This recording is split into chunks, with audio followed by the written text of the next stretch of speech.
भारती की एस्ट्रोलॉजी की पाठशाला में प्रोफेसर जैन साहब आपका, और एस्ट्रोलॉजी में बहुत अधिक रुचि लेने वाले उनके छात्र राजेश ओबराय साहब, आपका बहुत बहुत स्वागत है। आज हम चर्चा करेंगे एक कन्या की जन्म कुंडली के सापेक्ष उनके जो माता पिता ने एक लड़के की जो कुंडली भेजी है उसके लिए कितनी सुटेबल है उस बेटी के लिए, वो हम जानना चाहेंगे प्रोफेसर एस्ट्रोलॉजी अनिल जैन साहब से। तो सर, आपके पास सभी विवरण में मौजूद हैं। ये अनुरोध है कि सर इसकी कुछ एनालिसिस स्टेप बाय स्टेप इस तरह से करें कि एस्ट्रोलॉजी के छात्र हम जैसे और तमाम भी कुछ सीखें और ज्ञान आपसे प्राप्त हो। Over to professor Anil. धन- यस धन्यवाद सुधीर जी, राजेश जी। और शायद हम लोगों ने पहले ही जो इनकी डॉटर है उसका हॉरोस्कोप एग्जामिन किया था हम लोगों ने। और उस टाइम शायद हम लोगों ने सजेशन दिया था, क्योंकि अगर हम देखें उनका हॉरोस्कोप पहले, डॉटर जो है,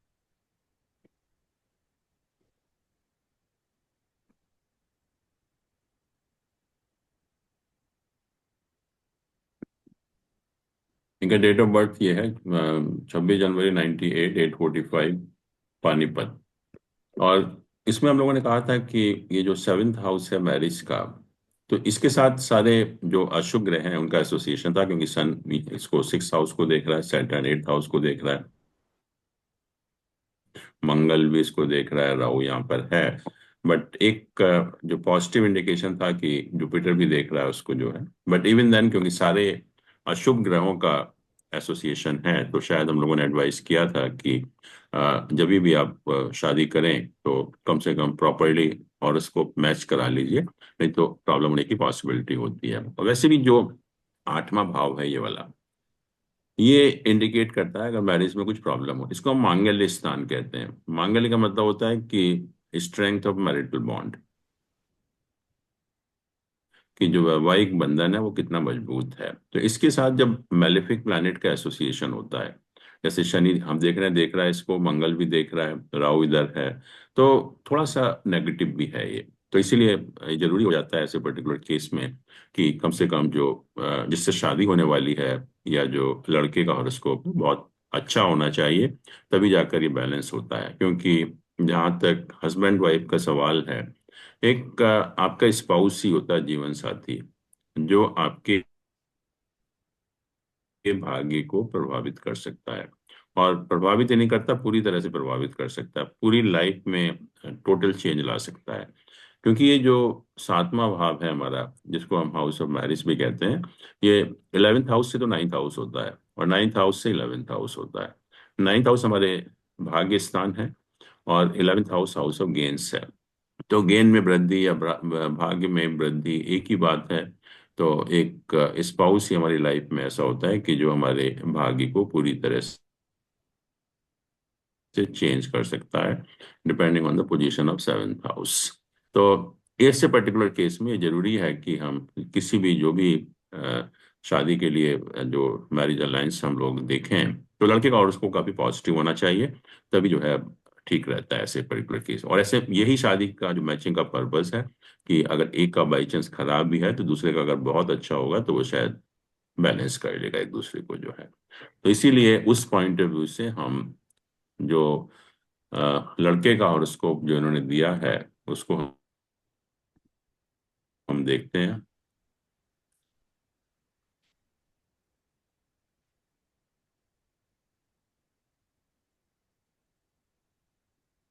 ये लड़के का हॉरोस्कोप है, जिसका कि डेट ऑफ बर्थ 24 मार्च 95 है, टाइम 17:25, और प्लेस गोहाना है। तो ये चार्ट है लड़के का, और ये नवांश चार्ट है। तो इसको हम पहले एग्जामिन करते हैं कि मैरिज के पॉइंट ऑफ व्यू से कैसा है। सबसे पहले हम लग्न को देखते हैं। तो यहाँ पर ये लग्न लियो है, और लग्न का लॉर्ड जो है वो सन है, सूर्य है। और सन हमारा सबसे इंपॉर्टेंट प्लैनेट होता है, और सन हमारी सोल को भी रिप्रेजेंट करता है, सन हमारे फादर को भी रिप्रेजेंट करता है, सन हमारी पोजीशन को भी रिप्रेजेंट करता है, सन हमारे स्टेटस को भी रिप्रेजेंट करता है। और जैसे मैंने कहा है कि हमारी आत्मा का कारक है। जिनका भी सन वेल प्लेस्ड होता है, तो those people are really good people at the soul level, अच्छे इंसान होते हैं मैं कहूँगा, और अच्छी फैमिली को बिलोंग करते हैं, अच्छा पद प्राप्त करते हैं, और कभी किसी का नुकसान नहीं करेंगे, कभी किसी के बारे में गलत भी नहीं सोचते, अपने आप कष्ट उठा लेंगे लेकिन दूसरों को परेशान नहीं करेंगे। तो यहाँ जो सन है इनका लग्न का लॉर्ड यहाँ प्लेस्ड है था उसमें। और जुपिटर का एस्पेक्ट है इसके ऊपर, जुपिटर देख रहा है, और मरकरी और वीनस भी इसके एक साइड में है। तो इससे कहते हैं कि सूर्यादि योग बनता है। Sun is associated with all three benefic planet. So Sun becomes very powerful here. और एट्थ हाउस को हम बहुत अच्छा हाउस नहीं मानते, बट क्योंकि सन और मून को एट्थ हाउस में होने का या एट्थ हाउस के लॉर्ड होने का कोई दोष नहीं लगता, तो उस दोष से भी ये एग्जम्प्टेड है। तो मैं कहूंगा कि लग्न के लॉर्ड की जो पोजीशन है बहुत अच्छी है। और जिस व्यक्ति का सन इतना अच्छा हो, तो हम लोग तो कहते हैं कि अगर सन बहुत अच्छा है किसी हॉरोस्कोप में, तो कुछ आपको देखने की जरूरत ही नहीं है, आंख बंद करके आप शादी कर सकते हैं। बट फिर भी हम बाकी की पोजीशन देखते हैं प्लैनेट की क्या है। शनि अपनी राशि में है, मूल त्रिकोण राशि में, और केंद्र स्थान में प्लेस्ड है। और इसको हम कहते हैं कि एक महापुरुष योग बनता है, जिसको हम सस महापुरुष योग कहते हैं। और सैटर्न ही एक ऐसा प्लैनेट है जो हमें लाइफ में स्टेटस देता है, क्योंकि बिना सैटर्न की ब्लेसिंग के हमें लाइफ में बहुत अच्छी पोजीशन नहीं मिलती है। तो सैटर्न तो पंच महापुरुष योग बना रहा है, और इसके साथ भी तीनों बेनिफिक प्लैनेट का एसोसिएशन है, शुभ ग्रहों का एसोसिएशन है, क्योंकि मरकरी विनस तो है ही है, और जुपिटर जो है वो यहाँ देख रहा है इसको जो है। तो सैटर्न भी बहुत स्ट्रांग हो जाता है यहाँ पर। और अगर आप देखें यहाँ सैटर्न को कंबस दिखाया हुआ है, अस्त सी लिखा हुआ है, तो ये अस्त दिखाया हुआ है। बट ये कंबस्ट नहीं है, क्योंकि ये एक्वेरियस साइन में 23 डिग्री पर है, और सन पाइसेस साइन में 9 डिग्री पर है। तो इन दोनों के बीच में 16 डिग्री का अंतर है, 16 डिग्री का। तो दे आर वाइड अपार्ट, तो it's not combust, but theoretically दिखा देते हैं। तो वो भी नहीं है, कोई कंबस्ट वम्बस्ट नहीं है, तो हम कहेंगे ना तो सेवंथ हाउस का लॉर्ड कंबस्ट है, पर सेवंथ हाउस का जो लॉर्ड शनि है वो एक पंच महापुरुष योग बना रहा है, और उसके साथ तीनों शुभ ग्रहों का जो है वो एसोसिएशन है। तो उस पॉइंट ऑफ व्यू से जो सेवंथ हाउस का लॉर्ड है, या हम कहें कि सेवंथ हाउस है, वो भी वेल प्लेस्ड है।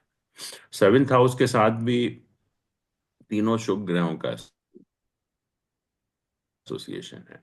एट्थ हाउस के साथ भी शुभ ग्रहों का एसोसिएशन है, और क्योंकि मैंने कहा ना कि एट्थ हाउस जो है वो हमारा मांगल्य स्थान है, स्ट्रेंथ ऑफ मैरिटल बॉन्ड है। तो उस पॉइंट ऑफ व्यू से अगर हम देखें, तो शादी के लिए दो हाउस बहुत इंपॉर्टेंट हो जाते हैं, सेवंथ हाउस और एट्थ हाउस, और दोनों ही वेल प्लेस्ड हैं। बट जैसा आप देख रहे हैं कि सेवंथ हाउस के समय शनि भी है, मंगल भी देख रहा है उसको, राहु भी देख रहा है, बट क्योंकि तीनों शुभ ग्रहों का भी एसोसिएशन है, एट्थ हाउस वेल प्लेस्ड है, सन बहुत पावरफुल है। तो उस पॉइंट ऑफ व्यू से कहेंगे कि मैरिज के पॉइंट ऑफ व्यू से अच्छा हॉरोस्कोप है। दूसरा, कुछ योग भी बन रहे हैं यहाँ पर, जैसे मंगल है। मंगल ये ट्राइन हाउस का भी लॉर्ड है, क्वाड्रेंट हाउस का भी लॉर्ड है। तो इसको हम योग कारक प्लैनेट कहते हैं, कि मंगल जो है यहाँ पर योग कारक प्लैनेट है। बट आप देख रहे हैं जैसे कि मंगल नीच का भी है, मंगल जो है वो डेबिलिटेशन में भी है, और इसका जो डेबिलिटेशन कैंसिल नहीं हो रहा, क्योंकि जो नीच भंग राजयोग बनता है, वो अगर मून और सैटर्न अगर क्वाड्रेंट में होते, या इसके साथ सैटर्न क्वाड्रेंट में होता, तो कैंसिल होता, बट नीच भंग नहीं हो रहा। बट क्योंकि मंगल योग कारक प्लैनेट है, योग कारक, तो नीच का होने के बावजूद भी कोई इतना खराब नहीं है, क्योंकि योग कारक प्लैनेट होने से थोड़ा सा जो उसकी डेबिलिटेशन है उसमें कमी आ जाएगी अपने आप ही जो है। उसके अलावा भी बहुत सारे कॉम्बिनेशंस हैं, जैसे कि फिफ्थ हाउस का लॉर्ड फोर्थ हाउस में है, तो जब भी फोर्थ और फिफ्थ हाउस का एसोसिएशन होता है तो ऐसे लोग बाय नेचर, मैं कहूँगा कि उनके अंदर काफी दया होती है, करुणा होती है, और दूसरे लोगों का जो है वो भला भी करते हैं जो है। और यहाँ कुछ और भी योग हैं, क्योंकि मैंने कहा कि सन वेल प्लेस्ड होने से प्रोफेशन अच्छा होना चाहिए, या लाइफ में अच्छी प्रोफेशनल पोजीशन मिलेगी। शनि बहुत अच्छा है, स्टेटस भी मिलेगा। और हम ट्वेल्थ हाउस से फॉरेन सेटलमेंट देखते हैं, और नाइन्थ हाउस से हम फॉरेन जर्नी देखते हैं। तो मंगल जो है नाइन्थ हाउस का लॉर्ड है, ट्वेल्थ हाउस में प्लेस्ड है, और ट्वेल्थ हाउस के साथ भी तीनों शुभ ग्रहों का एसोसिएशन है। मार्स, मरकरी और विनस तो यहाँ देख ही रहे हैं, जुपिटर इसको देख रहा है। तो ये भी एक इंडिकेशन है कि जो इस बच्चे का जो सेटलमेंट लग रहा है वो विदेश में ज्यादा होने की पॉसिबिलिटी है। उसके बाद हम लोगों ने नवांश चार्ट भी देखा। नवांश चार्ट एक डिविजनल चार्ट होता है, और उससे हम बेसिकली मैरिज के बारे में ही एनालाइज करते हैं। और नवांश चार्ट में भी जो पोजीशन है सेवेंथ हाउस की हो, लग्न की हो, वो सारी पोजीशन ठीक है, क्योंकि सेवेंथ हाउस को भी यहाँ आप देख रहे हैं जुपिटर इसको आस्पेक्ट कर रहा है, और सेवेंथ हाउस के साथ भी तीनों शुभ ग्रहों का एसोसिएशन है। मरकरी ये है, जुपिटर देख रहा है, वीनस यहाँ पर है। तो नवांश चार्ट भी बहुत अच्छा है। और क्योंकि वो भी जरूरी है कितने एक तो मांगलिक दोष के बारे में पहले बात कर लेते हैं, क्योंकि वो भी लोग कहेंगे कि मांगलिक दोष तो नहीं है या है। तो यहाँ अगर हम लड़के का हॉरोस्कोप देखें तो मंगल जो 12वें घर में होता है तो उसको हम कहते हैं मांगलिक दोष होता है। बट यहाँ पर जुपिटर का एस्पेक्ट है उसके ऊपर। तो जब मंगल के ऊपर जुपिटर का एस्पेक्ट हो, और क्योंकि मंगल खुद योग कारक प्लैनेट है, तो जो मांगलिक दोष है वो अपने आप नलिफाई हो जाता है। तो हम कहेंगे कि मांगलिक दोष यहाँ पर नलिफाई हो गया। और लड़की के भी हॉरोस्कोप में अगर आप देखें,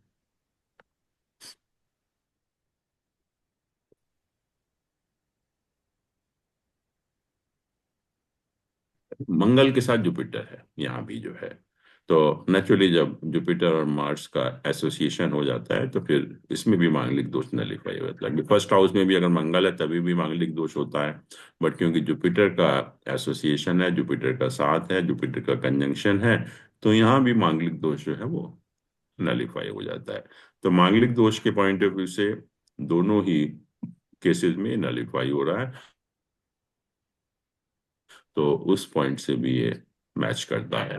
और लोग क्योंकि देखते हैं, हम लोग तो नहीं देखते, बट गुण मिलान फिर भी लोग देखते हैं, या अगर नहीं मिलेंगे तो नेचुरली लड़के वाले देखेंगे, वो आपको फिर कहेंगे कि गुण नहीं मिल रहे, तो उसमें भी देखते हैं गुण कैसे मिल रहे हैं।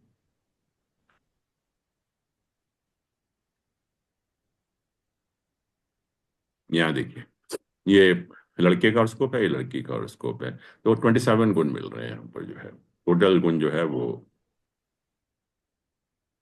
36 होते हैं, और इसमें से 27 जो है वो मैच कर रहे हैं।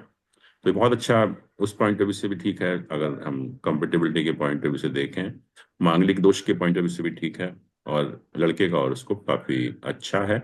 मैरिज के पॉइंट ऑफ व्यू से भी, प्रोफेशन के पॉइंट ऑफ व्यू से भी, नेचर के पॉइंट ऑफ व्यू से भी। तो मैं तो यही कहूंगा कि इट्स ए गुड प्रपोजल। अगर दे कैन गो अहेड, इसमें कोई ऐसी चिंता वाली बात नहीं है, कोई नेगेटिव पॉइंट इसमें नहीं है। तो ये है इन दोनों के पोजीशन और thank you very much professor साहब। को देखने के बाद now I would like match ठीक है तो। हाँ, मिस्टर जैन, संगीता जैन और mister Vivek Kumar ji, if you have any question. जी जैस्मिन जी, जी बताइए। इसमें एक लॉन्गिटिविटी और मेंटल जो पीस है उसके बिहाफ पे आपका सजेशन चाहिए था। मैं बताता हूँ आपको, लड़के का ना बेसिकली, जी जी जी जी। ये लड़के का हॉरोस्कोप है, और एट्थ हाउस हमारे लॉन्गिविटी का होता है। लॉन्गिविटी बेसिकली हम लग्न से, एट्थ हाउस से और शनि से देखते हैं। ये तीन ठीक है जी। अगर आपके स्ट्रांग है तो उस व्यक्ति की लॉन्गिविटी बहुत अच्छी होती है। तो यहाँ आप देख रहे हैं कि मैंने कहा कि लग्न का लॉर्ड या लग्न के साथ तीनों बेनिफिक प्लैनेट का एसोसिएशन है। तो लग्नादि योग बनता है यहाँ पर। तो लग्ना becomes very powerful. It's very powerful योग एक्चुअली, क्योंकि लग्न भी के साथ भी तीनों बेनिफिट का एसोसिएशन है और सन के साथ भी तीनों बेनिफिट का एसोसिएशन है। मतलब लग्न के साथ भी और लग्न के लॉर्ड के साथ भी। इट्स वंडरफुल योग। शनि मैंने कहा कि ये पंच महापुरुष योग बना रहा है, अपने मूल त्रिकोण राशि में है, तीनों शुभ ग्रहों का एसोसिएशन है, तो इससे अच्छी कोई पोजीशन नहीं हो सकती।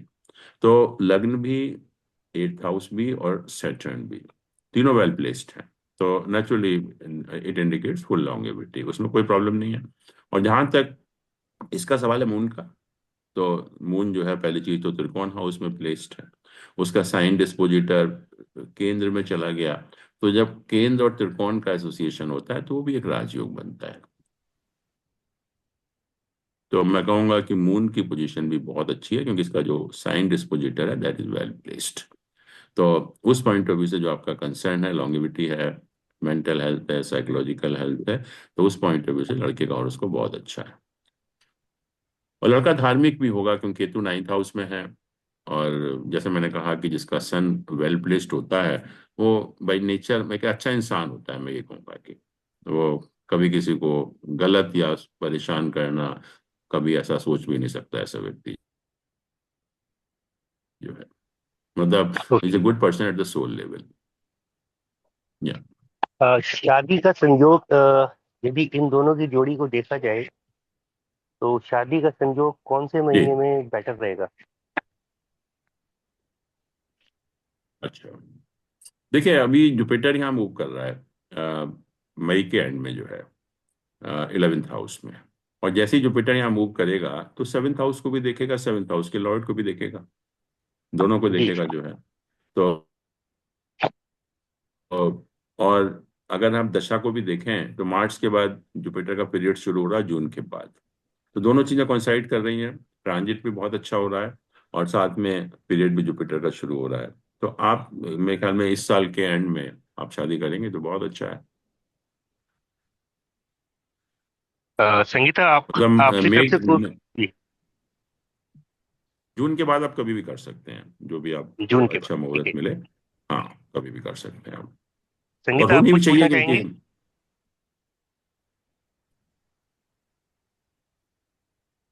हेलो। हाँ, नहीं, यस। मेरी समस्या समाधान हो गया है अभी जो आपने पूछा। हम्म, आप थैंक यू कुछ कह वेरी रहे थे? मच। यस। जैन साहब, आप कुछ कह रहे थे यार। नहीं, मैं यही कह रहा था कि जो दोनों चीजें कोइंसाइड कर रही हैं, जुपिटर का ट्रांजिट भी ऐसा हो रहा है कि बाई चांस वो 7th हाउस के लॉर्ड को भी देख रहा है, 7th हाउस को भी देख रहा है। और दशा भी जो है वो जुपिटर का ही पीरियड शुरू हो रहा है। तो दोनों चीजें कोइंसाइड करती हैं, तो वो क्लियर इंडिकेशन है कि मैरिज जो है जल्दी हो जानी चाहिए, जून के बाद कभी भी हो जाएगी।